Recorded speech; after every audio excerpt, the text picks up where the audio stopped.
Is your offer suffering from low conversion rates? Are you getting a ton of customers on your checkout page, but you're just not seeing it translate into revenue? Well, today I'm going to talk to you a little bit about what you can do on your checkout page, as well as what you can do after the checkout process to ensure that you get maximum conversions and maximum revenue.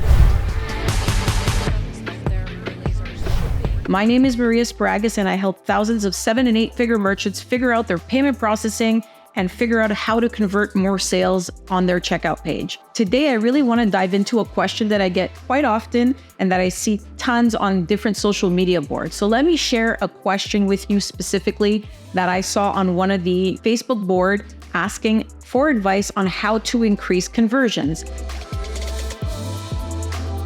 Now, the first reaction for a lot of people is, get more eyeballs on the page, work your sales letter, take a look at your product, and so forth. I have a much easier solution and something that will literally take you just a couple of hours to figure out on your checkout page that will likely add more sales. So let me read this question out for you guys. It is, I have a low ticket offer that has these metrics. 100 people get to the page, 20% get onto the order form, and only 0.5% buy when they get to the order form. So that is less than one person out of 100 that actually buys anything from that page. Now, the goal for this person is to get to at least 1% to buy from cold traffic. Now he's asking, is this a sales page issue or an order form issue? His gut says that it's an order form issue, but he doesn't know how much more he can edit on the order form. Now he says, if it is the order form, can we provide some examples or some ideas on how to make things better? Now, a lot of people jumped in here and said, check your traffic sources, get more eyeballs to the page, just various things on getting more people to the page. But before you get more people to the page, the important thing is really to understand your metrics. Like, why are 20% of people going onto the order form but not buying? Now, the obvious thing could be pricing. Obviously, if your price is not equivalent to what you're offering and people don't see value, then that needs to be worked. But if we go one level lower and we take a look at data, there are a lot of answers that can come from that data. Now, first and foremost, on the checkout page, what does your checkout page look like? Does it have multiple steps in order to check out? Now, the thing that I tell all merchants and all businesses is don't be creative on your checkout page. And what I mean by that is when somebody lands onto your checkout page and wants to buy your product or service, the most important thing to do is to have a familiar checkout process. If you have too many steps or you ask for things in the wrong order, people will get confused. And when a buyer gets confused, that's when he abandons the cart. So one of the most important things is to look at your competitors, to look at offers that are converting very well, even go on, regular e-commerce stores, Amazon, and so forth, and see how the checkout process works on these pages, and then just copy it. Copy it as much as you can so it can be a familiar process to your buyer. Now, in terms of marketing, this is actually the opposite of what you hear in your marketing is try different angles, try different hooks, and so forth. On your checkout page, familiarity is key. Making sure that people feel comfortable in buying, making sure people understand what the steps are to finalize the purchase is very important. So I really recommend to shorten it as much as possible to make sure that you're not asking for unnecessary information and to make sure that you have a lot of various people in your life that are not involved in your business test it. And what you can do as an easy test, have people go on Loom and record themselves buying your product so you can really see all the steps that people take and where they might get confused. And obviously, if you have a heat map installed on your checkout page, that also can be representative and help you understand where people are getting stuck or stopping. And that can give you a lot of data. So make sure that you make this process as dump-proof as possible and make sure you shorten the amount of steps it takes for people to buy your product. Now, once you've figured that out and your checkout page looks good and things are working well on the checkout form, the next most important thing really is to understand your declined transactions. Now, most people look at their traffic and see what the conversions are and so forth, but they do not look at their transactions that are getting declined. This is a treasure trove of information. This can give you a lot of hints on what you can do to increase people to buy from your page. Now, one of the most important things is to convince somebody to buy. Once they try to buy, if they are declined, like their credit card is declined or the transaction is declined, what happens is that you lose a sale from somebody who actually wants to buy from you. So one very important thing, as I tell all merchants that I work with, is know your data. How many people try to buy? For example, 100 people try to buy, and how many of those actually get approved? Now, you will be surprised. I see this on a daily basis. I see 30 or 40% of transactions getting declined at the cart. And this is unfortunate because these are people who want to buy your product or service. You don't have to try to convince them anymore. They actually took out their credit card and tried to buy.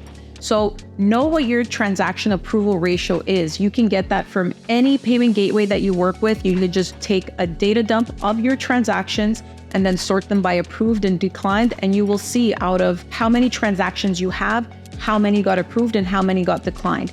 If you have over 15 to 20% declined, then you have to dig a lot more and you have to understand why the transactions are getting declined. And lucky for you, a lot of these can actually be resolved and you can actually try to figure out different ways of converting these customers. Now, as I said, take a data dump and sort them by how many are approved, how many are declined. Once you have your declines, then take your declines and sort those by decline message. So what I mean by decline message is the reason that they were declined.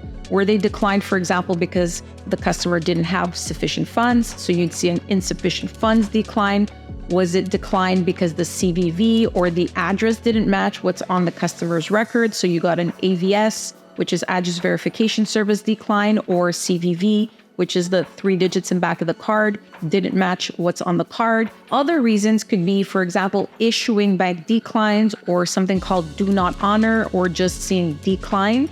And then there could be other error messages. So understanding how many of these are within each category is really important to be able to attack each one separately to be able to convert more sales. Now, let me dig into the big reasons that your transactions are getting declined. So, for example, insufficient funds. In the last year or so, with economic times changing, we've been seeing a lot more insufficient fund declines, which means people actually just don't have the money to buy what you're selling.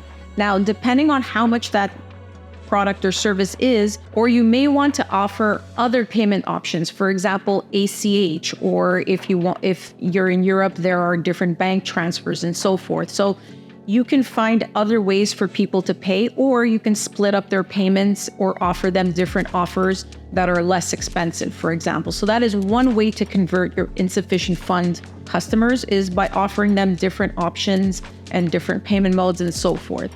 So it's not obviously going to convert all of them, but you may be able to capture a few using those methods. Now, another one that I see very often is wrong CVV or wrong address, or address doesn't match up what's on the customer record. Now, these might be a signal of fraud. Obviously, it's possible that, somebody's stole a card or something like that. So we'll take those away, but there are some customers that will input their address and it looks a little bit different than what their credit card company has on file for them. Now, these are false declines. For example, if somebody writes 555 First Avenue, they may write it FIRST, whereas on their credit card statement, it's spelled as number 1 RST. These are both equivalent, but in the credit card world, it has to match. So what can you do for something like this? This is very simple. You can go into your payment gateway options and you can ensure that all you do is a zip code match. So you don't have to match the entire address. And by default, a lot of processors have the flag on that the address has to match exactly.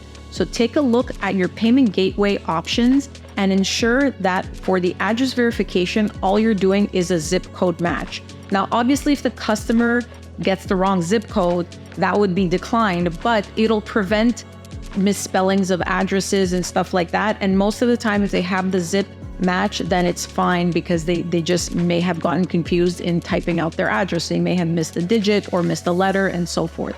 So make sure those settings are there. And same thing for the CVV. By default, many payment processors will have it set that it has to match. But sometimes the CVV check takes a little bit longer and your payment gateway does not get a response. So there's just a blank response. And by default, your payment processor would reject that. Now, that doesn't mean it's a bad transaction. It just means the response didn't get in on time. The transaction went quickly and your gateway was like, we don't know if this is a match or not match. So they just leave it blank. In those cases, you can approve those transactions because it doesn't necessarily mean that the customer doesn't have the CVV. It just means that the gateway timed out, didn't get the response in time. So make sure for your AVS, address verification service, and for your CVV settings that it is set correctly to ensure that you don't get any false declines because the settings are not what they're supposed to be. Now, if you need help in finding these settings, it really depends on your payment gateway, whether you're using NMI or Stripe or whether you're using Authorize.net.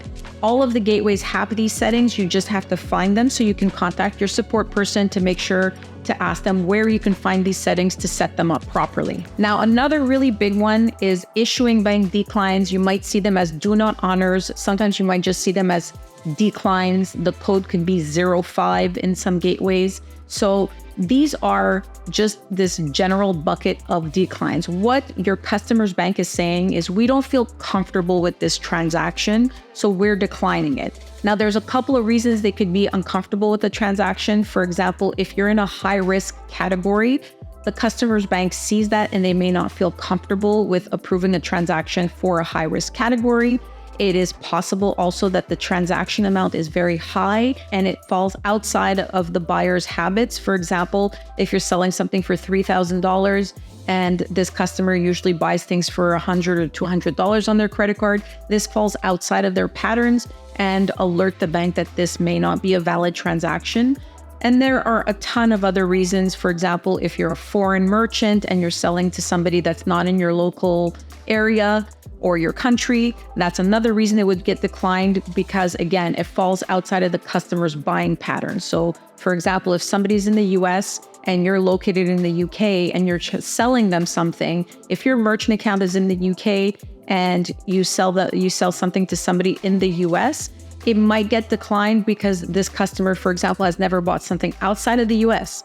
I know that sounds silly, but this is how credit cards work. They work on algorithms and they decide whether this is a transaction that should be approved or declined. Now, your best defense for this is really communicating with your customers. For example, you can tell them, please contact your bank to advise them that you're making this transaction. Or again, you can offer them an alternative payment mode like ACH or any other type of local payment mode, or you can try a transaction of a lower value. So if you're selling something for $3,000, you may want to do 3 payments of $1,000. So that's another way to try to convert these sales. Now, lastly, and I see this a lot, different types of processing errors. Now, it may not be the bulk of your declines, but maybe you're getting 2, 3, 4, 10 a month of processor timeout or error or MCC code mismatch and all these different types of error messages. Now, for these are usually technical issues. So you need to work with your payment provider to figure out why you're getting these. Is it perhaps that your shopping cart and your payment gateway are taking a long time to communicate with each other? Is it possible that you have some kind of coding error on your checkout page? It could be multiple things, but the important thing to remember is that if they don't fall in the 3 buckets that I mentioned earlier and they're just different types of errors, these are usually solvable and can add, a couple of extra conversions with just a few technical fixes. So dig into your decline messages is essentially the goal of what I'm saying today. Understand what they are and how perhaps you can fix them. And Google is going to be your best friend. And you can even use ChatGPT. You can, prompt ChatGPT and tell them, I am getting this error message on my payment gateway. Please let me know what this means. And it'll give you a little bit more information, which can get you on the right track into fixing it. But as I said, the goal of this episode and the goal of me explaining all this stuff to you is that you should try to look at the low-hanging fruit before you rework your offer. Now, it may be a sales page issue. It may be that your offer just doesn't adapt to the market that you're trying to sell it to. It can be a lot of things on the marketing side. But before you go and change all those things, take a look at your declines, understand your data, understand the decline messages, and make sure that you have a foolproof checkout page that is a very common type of checkout process for your customer. If you have any questions or you need more information on how to solve any of these error messages, feel free to drop me a line down below and I'll be happy to get back to you. Have a great day.